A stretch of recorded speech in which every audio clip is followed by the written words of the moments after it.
Senhoras, senhores, senhoritos, senhoritas e demais seres humanos dessa sociedade louca, ensandecida, chamada Brasil, pandêmico, coronavirusásico.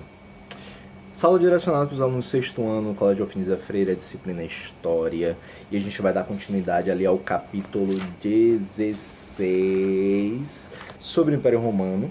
A gente continua ali na página 163. E o que é que de bom a gente tem na página 163? Um monte de coisa escrita. A gente começa a falar sobre as origens do cristianismo, né? E aí a gente tem o seguinte aqui. Por quase 1000 anos, eu tô falando com vocês e eu tô mexendo aqui no negócio no computador, mas não reparem não, que eu não sou doido não, viu gente? Por quase 1000 anos, a religião romana... Que é isso, acho? A religião romana foi politeísta. Aquilo que eu tinha falado na aula passada, né? A crença em vários deuses, aí falei sobre Júpiter, falei sobre... Não falei sobre Marte não, mas tinha Júpiter, Marte, Netuno, nome até de planeta, né? Acabaram um pouco chegando no espaço, aí dá o nome dos planetas lá, dá o nome dos deuses aos planetas. Júpiter, Plutão, já estou esquecendo, Febo, Marte, Áquilos, Terra, Proserpina, Minerva, Hércules, Cupido, Vênus, Baco, não o Baco é do Blues não, Juno, Diana e assim por diante. Muita gente. Então era uma religião politeísta, a crença em vários deuses. Já falei isso várias vezes para vocês. Poli significa vários. Teísta vem de teísmo, que significa sobre Deus, né? Então, politeísmo. Ateísmo são aquelas pessoas que não acreditam em Deus. A significa negação, teísmo, Deus. Então é como se fosse uma negação de Deus. Politeísmo é a crença de vários deuses. Monoteísmo, a crença em um único Deus. Tá? Isso independente do Deus do qual se acredite, né? Que aí pode ser, sei lá, pode ser o Deus católico, cristão, né? Pode ser o Deus Alá, de várias religiões diferentes, enfim. Suas crenças foram influenciadas pelas tradições dos gregos e seus deuses eram semelhantes aos deuses, aos deuses. Seus deuses eram semelhantes aos deuses. Bocó. Seus deuses eram semelhantes aos deuses gregos. Então, por isso que sempre tinha essa relação de equivalência entre o deus grego e o seu equivalente romano. Porque, basicamente, boa parte da cultura romana era baseada na cultura grega. Não é à toa, muitos anos mais tarde, a gente vai ter o período do renascimento da arte romana, que era baseada no classicismo, que era aquela arte grega. Mas enfim, durante o governo do imperador Otávio Augusto, a gente já falou sobre o porquê de Otávio Augusto, né? Augusto com a ideia de sagrado, Otávio, que já era o nome dele, Otávio, irmão da Otávia, né? Criatividade de papai e mamãe deles. Ocorreu o nascimento de Jesus Cristo em uma pequena aldeia da Palestina, região sob domínio romano. Ora, que tal? A Palestina, nesse período, ela fazia parte de uma região que era do território romano. Então, ou seja, basicamente, Cristo, ele nasce dentro do Império Romano, dentro da ideia do Império Romano. Não é à toa que nessa mitologia cristã, nessa construção do ideário cristão, a gente vê que Jesus Cristo ele vai ser assassinado, ele vai ser crucificado pelo Império Romano, né? Pelo Imperador Romano. Enfim, lá foram divulgados seus ensinamentos sobre a crença em um único Deus, a solidariedade e a justiça. Ele pregava que Deus recompensaria com a nova vida no paraíso celeste, celeste significa o reino dos céus, as pessoas que tivessem fé e vivessem de acordo com os princípios de justiça e solidariedade. Tá? Gente, só lembrando que quando a gente fala em justiça, solidariedade, é não desejar mal aos outros também, tá? Então, o pessoal que fala assim, vamos armar a população para se defender. Não, peraí. Fazer justiça com as próprias mãos. Fulano roubou o negócio aqui, então a gente tem que matar ele, né? Porque, é justiça. Mas a justiça dos homens é diferente da justiça de Deus. E, inicialmente, a ideia de Cristo seria julgar a partir somente da justiça de Deus. Mas, enfim, isso não vou entrar nesses detalhes, não.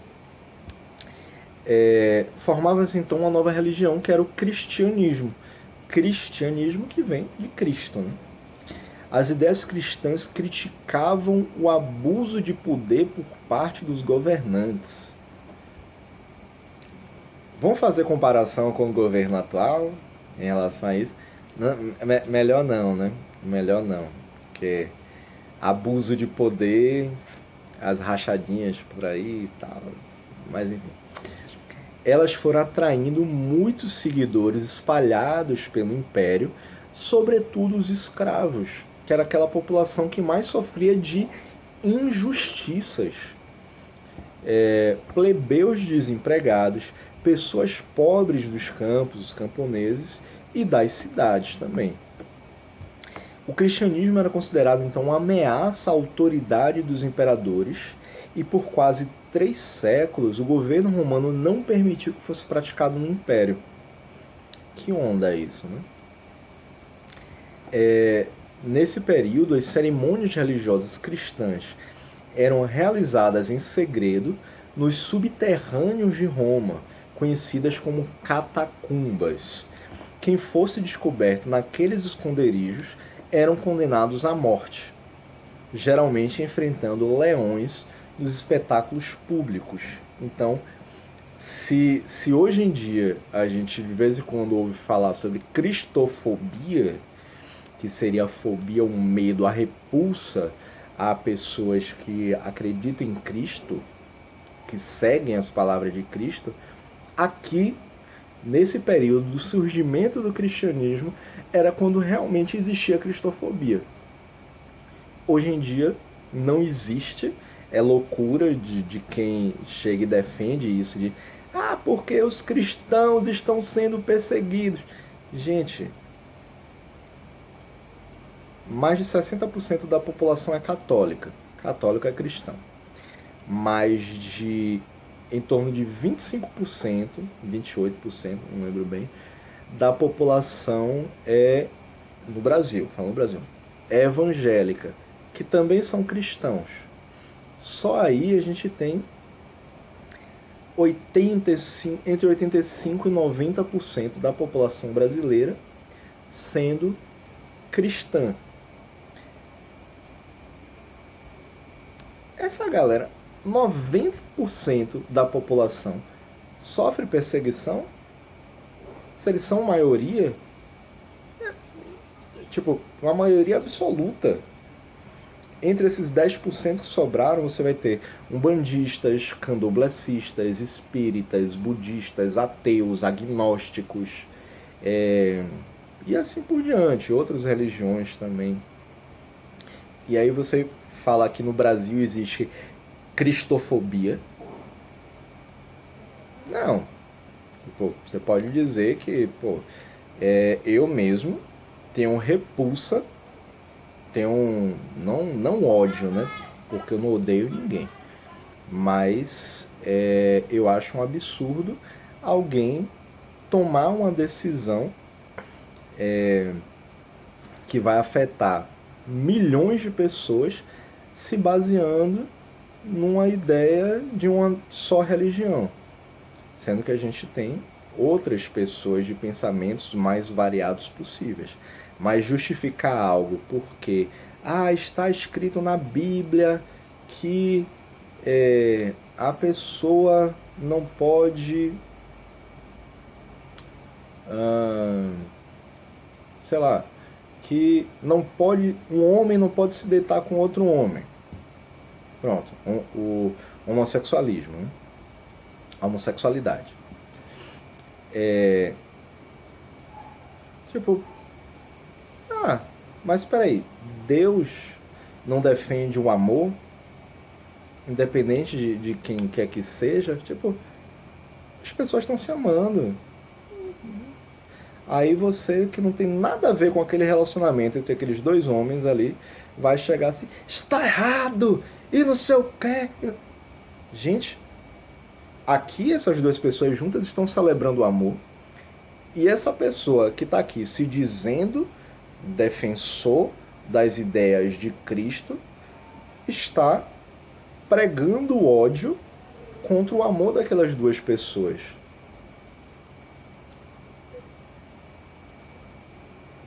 Cara, se você não aceita aquele casal junto, é só você não fazer parte do relacionamento deles. Deixa lá, estão se amando, estão fazendo mal a alguém? Não. Então, tá. Só se você tiver com inveja, né? Vendo assim, não, pô, então, o casal ali tá se amando demais. Não, eu não gosto de gente se amando, não. Gente, peraí, porque o casal de dois homens eles se deram um beijo no shopping. E aí, isso é um absurdo, porque tá na frente dos meus filhos, e o que é que meu filho vai pensar? Seu filho, uma criança sem maldade, vai chegar e falar, que legal, um casal, duas pessoas se beijando. Assim como eles veem um homem e uma mulher se beijando. Aí, é só você chegar e dizer assim, papai, isso é normal? Se eles se gostam, tanto faz. Não é da minha conta, não é da sua conta. Você vai poder gostar de homem, quando você crescer, se tiver um sentimento, achar que é amor, pode ser por homem ou por mulher, tanto faz. Importante que você seja feliz, não é? Enfim, vamos cuidar cada um de sua própria vida, né, gente? Que é melhor. Ok. Agora arrumando um. Enfim. Apesar das perseguições no transcorrer de 4 séculos, foram 4 séculos de perseguição da cristofobia nesse período daqui, porque hoje em dia, pelo menos no Brasil não existe, talvez lá na Arábia Saudita se fala na relação entre muçulmanos, tal, não sei o que, o islamismo, tenha não exatamente cristofobia, mas haja alguns problemas em relação ao contato de algumas pessoas, né? Mas quem faz a religião é um homem. Então, o problema não é a religião em si, mas a pessoa que prega de forma completamente deturpada, completamente fora do que é a ideia das religiões, a ideia do amor ao próximo. Apesar das perseguições de transcorrer de 4 séculos, grande parte da sociedade do Império Romano acabou se tornando cristã. No século IV, o governo reconheceu as dificuldades em conter o crescimento do cristianismo e em 313 d.C., após se converter, o imperador Constantino, 313 d.C., o imperador Constantino proibiu perseguição religiosa em Roma. E em 391 d.C., o Império Romano tornou-se oficialmente cristão. Essa decisão fortaleceu a Igreja Católica, que organizava cerimônias cristãs. 313 d.C., lá Constantino proibiu perseguição religiosa. Aí a gente chega agora em 2020 aqui no Brasil, basta uma pessoa chegar e dizer que é do candomblé, que frequenta terreiro, que acredita nos orixás, que aí de repente vem um rebanho de vagabundo para chegar assim: ah, você é do diabo, porque você não acredita em Deus, porque você acredita. Exu é o diabo, Xangô é não sei o que, não sei o que. A pessoa tá pelo menos aí uns 1700 anos atrasado, né? Lá no Império Romano, proíbe perseguição religiosa. Ó, vamos respeitar a religião dos outros? Vamos. Ó, nós somos cristãos. Mas quem for politeísta, quem acreditar ainda na religião antiga, na existência de vários deuses, beleza, vamos conviver junto, vamos tentar conviver em paz aí tranquilamente, cada um com sua crença. Aí chega hoje, 2020, vem um rebanho de pessoas sem um mínimo de consciência para chegar e querer atacar terreiro e querer, como aconteceu há uns anos atrás, uma menina de 11 anos que estava andando toda de branco, com o torso na cabeça, aquele turbante branco, que às vezes eu vou para aula com turbante azul, né? Ela tem um turbante branco e tal. Aí chegou um extremista religioso, evangélico, felizmente, jogou uma pedra que bateu bem na cabeça da menina, falando que aquilo era coisa do diabo. Ou então gente invadindo o terreiro para quebrar as imagens. Como já aconteceu também, gente invadindo igreja católica para quebrar as imagens também católicas, né? Tipo, você não acredita naquilo, passa direto. É que nem eu falei da relação de duas pessoas do mesmo sexo. Tipo, você não concorda com aquilo, passa direto. Não precisa ficar apontando o dedo, falando nada. Não, não faz parte de sua vida, não faz parte do seu cotidiano. Basta respeitar. Mesma coisa de religião. Basta você respeitar a religião do outro. Passou, pô, ó, eu sou católico. Pô, bacana, eu sou evangélico. Ah, eu sou candomblessista. Pô, legal. Quer dizer que sua crença é sobre isso? Ah, é, pô, interessante. Ah, não, já eu acredito num Deus tal, a gente não tem um negócio de culto a imagens, a gente é contra isso e tal. Mas aí a outra pessoa chega lá, ah, não, mas eu sou católico, eu tenho uma imagem de Jesus lá em casa, de Nossa Senhora Aparecida e tal, pô, eu gosto bastante. A gente, pô, bacana, legal. Ah, já eu tenho aqui, eu uso um colar de contas que representam o meu orixá, eu acendo minha vela e tal, normal, eu faço minhas orações a meu orixá. Pô, que bacana, legal. Pronto, vão continuar convivendo pacificamente? Bora. Cada um pensando, vivendo a sua vida. Não tem gente dentro da mesma casa que torce pro Flamengo, o outro torce pro Vasco, o outro torce pro Botafogo, o outro torce pro Fluminense? Por que não pode ter pessoas convivendo juntas com religiões diferentes? Com vontades diferentes em relação às relações afetivas? É só respeitar a decisão do outro. Dele ser idiota. Oxi. Ah, agora que eu vi. Tem um livro muito bom que eu tenho aqui. Dá pra ver aqui? O Homem em Busca de Deus. É um livro muito bom que fala sobre diversas religiões. E aqui fala assim, ó, em busca de, eu fazendo propaganda. Em busca de Deus. O homem tem seguido milhares de caminhos, conforme evidenciado pela diversidade de religiões, seitas e cultos que existem no mundo hoje. Mas como se pode encontrar o Deus verdadeiro? Este livro o ajudará, independentemente de sua formação religiosa, a partir nessa busca. Tipo, mas não é uma ideia de ir em busca de um Deus único, mas uma crença nessa ideia da religiosidade, de que para cada um existe uma crença que vai fortalecer a sua fé, vai fortalecer o seu conhecimento. Então, independente da sua escolha religiosa. Enfim, continuando aqui.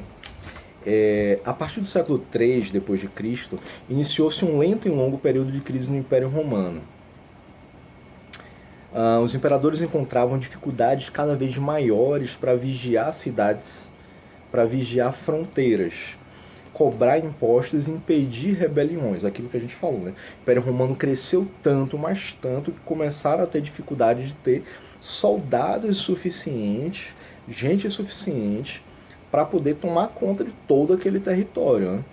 E não somente soldados para fazer essa ideia do domínio de defesa territorial e tudo, mas também de você ter uma força administrativa forte para poder chegar e cobrar os impostos em cada província daquelas, em cada território daqueles.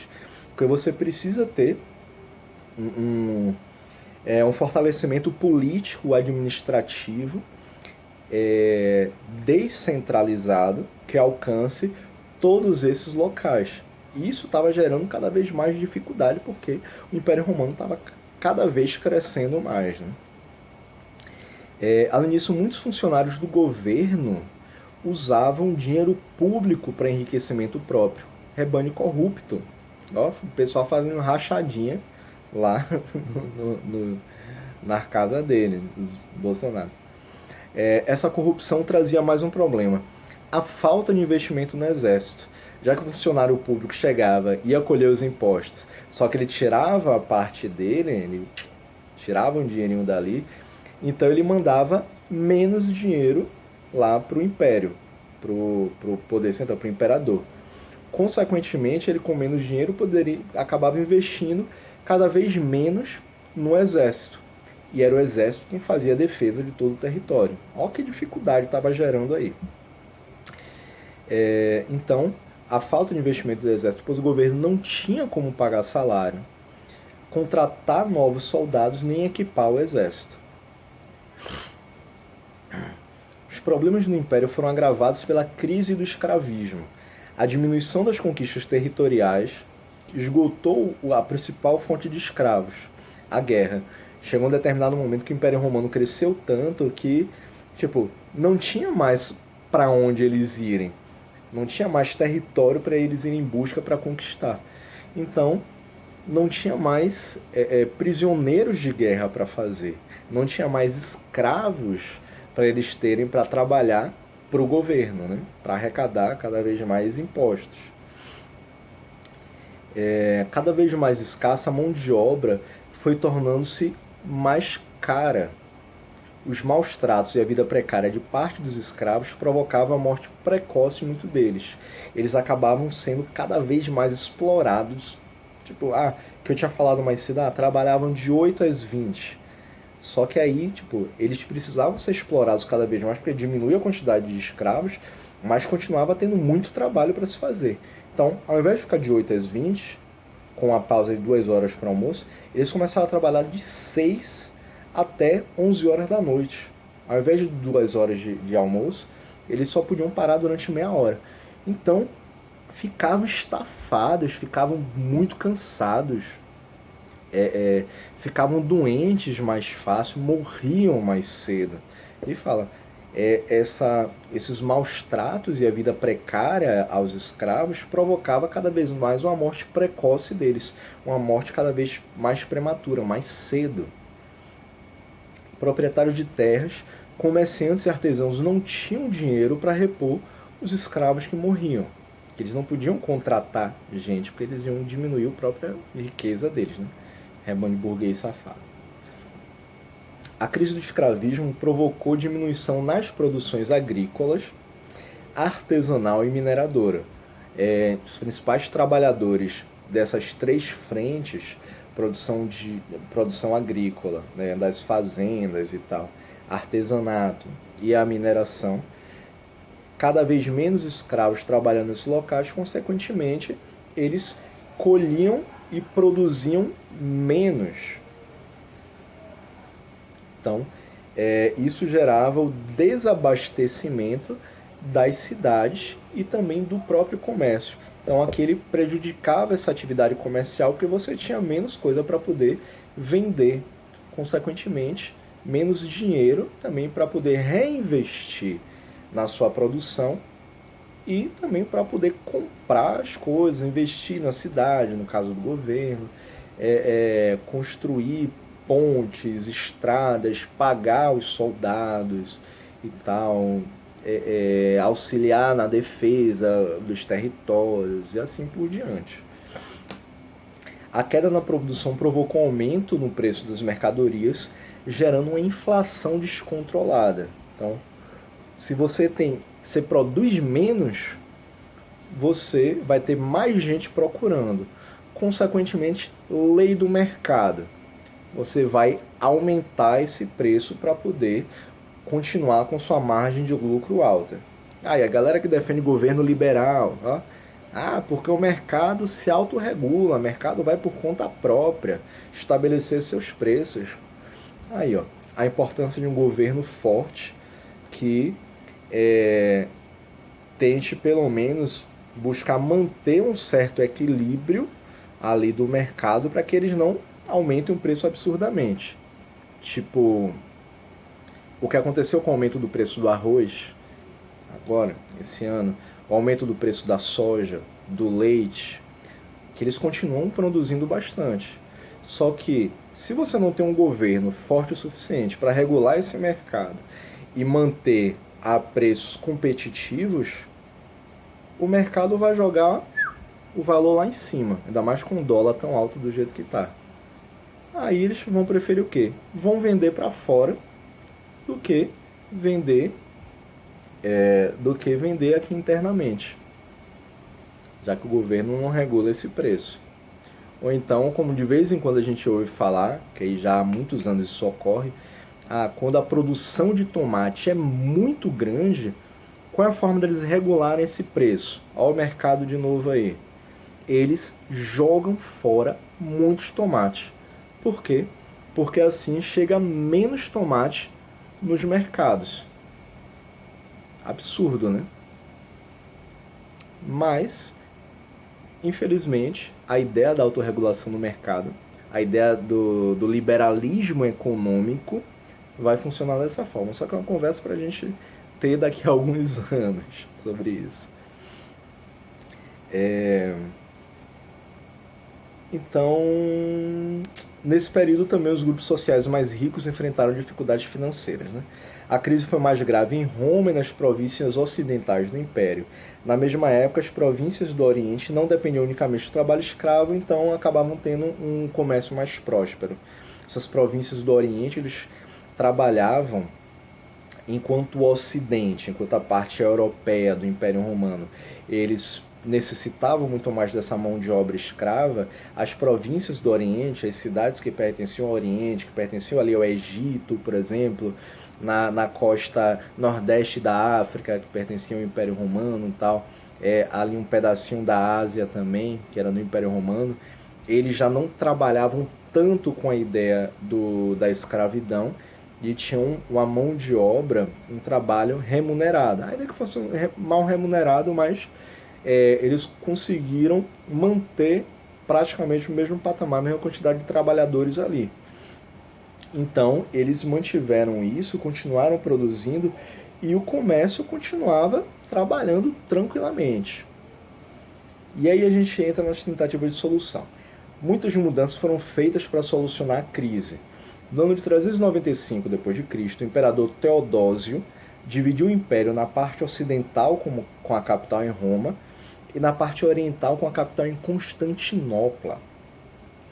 Com isso, o controle sobre o mar Mediterrâneo também se dividiu. Aí a gente tem, na próxima página, página 165, como é que ficou essa divisão, né? Divisão do Império Romano, a gente tem a parte ocidental, onde teve Roma como a capital, essa pintada de verde. E a parte oriental, que é essa pintadinha de amarelo, é a parte que teve Constantinopla como a sua capital, né? Então essa parte oriental acabou tendo um comércio um pouco mais próspero, né? Então o domínio sobre o mar Mediterrâneo acabou sendo também dividido por essas duas partes do Império Romano, do Oriente e o Ocidente do Império Romano. No entanto, os problemas do Império Romano do Ocidente continuaram se agravando, enquanto o Império Romano do Oriente manteve seu domínio por mais de 1000 anos. Então, que era lá de 395 depois de Cristo a mais ou menos até 1400 depois de Cristo, mais de 1000 anos depois, continuavam funcionando lá, de certa forma, de uma forma tranquila, de uma forma bacana, né? E aí, então o Império Romano do Ocidente ele chegou ao fim. Durante a crise do século III depois de Cristo, diferentes povos ultrapassaram as fronteiras do Império Romano e migraram para suas províncias. Eram diversos povos vindos da Germânia, região situada aos norte do rio Reno e Danúbio. Aí a gente vê onde é que ficava o rio Danúbio, nesse mapinha aí da página 65. Então, já passando dos limites do Império Romano do Ocidente, a gente tem o rio Danúbio. Então, a galera que fazia parte ali da Germânia, eles desceram pelo rio Danúbio, chegando ali no Império Romano, né?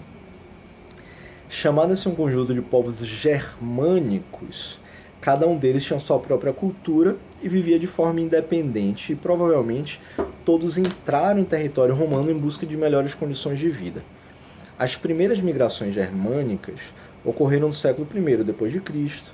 Naquela época interessava ao governo romano permitir que esses trabalhadores estrangeiros trabalhassem como agricultores e soldados do império. Entre os séculos II e V depois de Cristo, as migrações continuaram. Até então, os germânicos tinham vivido em relativa paz com os romanos.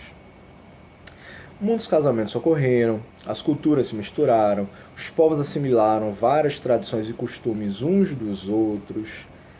Parte das populações germânicas adotou a religião cristã, o latim como língua oficial e as leis escritas da sociedade romana.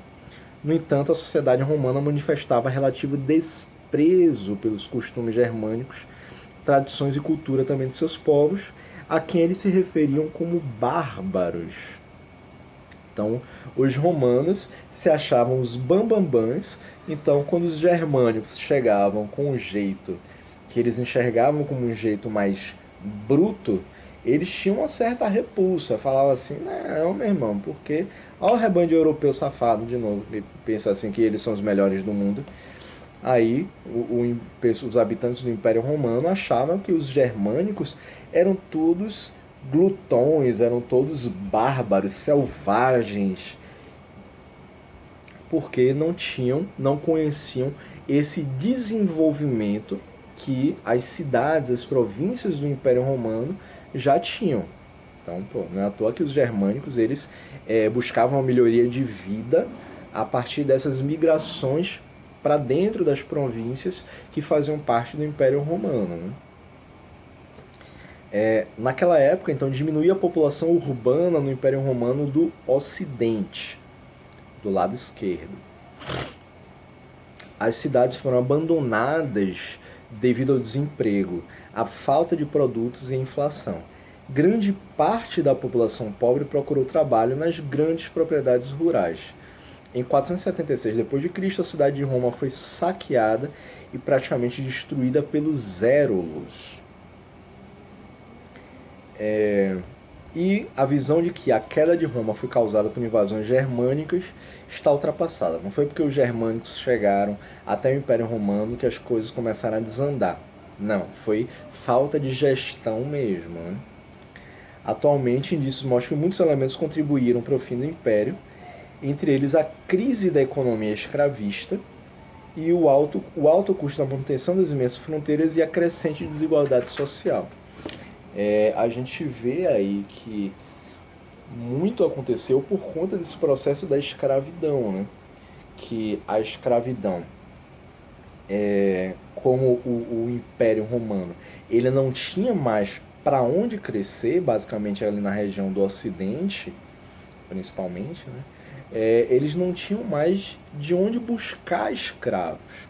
E aí tem toda a ideia da corrupção, o aumento da desigualdade social, as intensas rebeliões que aconteciam dos povos conquistados também, o exército cada vez perdendo mais poder porque eles não tinham investimento. Então a galera começava a deserdar, começava a sair, começava a se revoltar, a buscar outras coisas. Enquanto que o Império Romano do Oriente, como eles tinham uma mão de obra de trabalhadores já, uma boa parte de assalariados ao invés de escravos, pessoal que recebia para poder trabalhar, eles continuaram mantendo ainda durante quase 1000 anos essa parte oriental do Império Romano, né? E para a gente finalizar aqui a página 166, a gente tem o seguinte: a expansão territorial romana favoreceu o intercâmbio entre sua cultura e as culturas dos povos conquistados. Influenciados pelos gregos, os romanos valorizavam a criatividade, a sabedoria e outras qualidades humanas. Assim, representaram o humanismo nas artes, sobretudo na pintura e na escultura. Os deuses gregos foram adotados pelos romanos, que deram a eles nomes latinos. Assim, o deus grego Zeus passou a mitologia romana como Júpiter. Afrodite, deusa grega do amor, tornou-se Vênus. Poseidon, que os gregos consideravam o deus dos mares, ficou conhecido por Netuno. E Ártemis, a deusa da caça, para os gregos, foi chamada de Diana.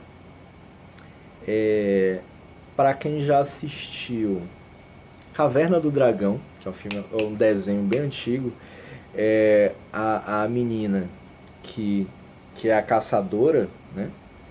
Ela tem o nome de Diana justamente em homenagem à cultura romana. Com a formação do Império, os romanos divulgaram o latim por várias regiões, e ele deu origem a outros idiomas falados atualmente, como o italiano, o português, o espanhol, o francês, o romeno, e entre outros. Apesar de que, o romeno é completamente diferente do português, que é bem diferente do francês, que também tem muita diferença com o espanhol. Então, mas todos eles surgiram de uma língua em comum, que era o latim. Que interessante isso. Aí ela vai se transformando, principalmente porque ela vai se juntando com idiomas falados em outras regiões. É que nem quando a gente fala da África, dos povos banto, que ele tem um tronco banto, que é a origem da língua na África, através do banto, e foi se difundindo por todo o restante da África, gerando mais de 600 idiomas, e línguas em geral, e dialetos em geral, a partir do tronco banto. Então aqui é como se houvesse o tronco latim, a origem da língua latina, vem do latim, e que vai se difundindo graças ao crescimento do Império Romano e graças também a esse tino comercial deles, que eles tinham a necessidade de expandir não somente o território físico, mas as relações comerciais deles com diversos outros povos, e até de outros impérios. Então isso fazia com que a própria língua deles também fosse difundida, a língua e a cultura deles fosse difundida para outros locais no mundo, né? O direito romano, código de leis vigente em Roma, foi usado como modelo para leis posteriores. Inclusive a legislação brasileira é baseada no direito romano. Ainda hoje o direito romano é estudado para melhor compreender as ideias nas quais se baseiam algumas leis. Os romanos também criaram novas formas de utilizar o espaço público e o privado. A engenharia e a arquitetura foram muito desenvolvidos nas cidades do Império, como demonstraram as construções erguidas com diversas finalidades. Teatros, templos, arcos, fóruns, moradias, jardins, fontes, termas, aquedutos, estradas, todas essas baseadas nesse desenvolvimento da arquitetura e da engenharia romanas. Então, o legado romano vai muito mais do que o legado artístico. Que geralmente quando a gente fala em Roma, lembra logo o Renascimento, que é algo muito mais de arte, né? arte romana. Sou professor de arte, né? De arte romana. Não, eles... A língua, a ideia de direito, legislação, leis, vem de Roma. As construções de engenharia e de arquitetura vem da influência de Roma também, né? E assim por diante. A gente finaliza essa aula de hoje. Tem algumas atividades aí que eu vou deixar disponíveis depois para vocês. Beleza? Mas a gente finaliza por aqui porque eu sei que vocês já estão de saco cheio de ficar olhando pra minha cara essas duas aulas gigantescas que eu dei agora. Uma de 50 minutos quase, essa de 40 minutos, é muita coisa. Vocês já estão de saco cheio de olhar pra minha cara essa semana. Valeu, galera. Falou. Bye, bye. Tchau.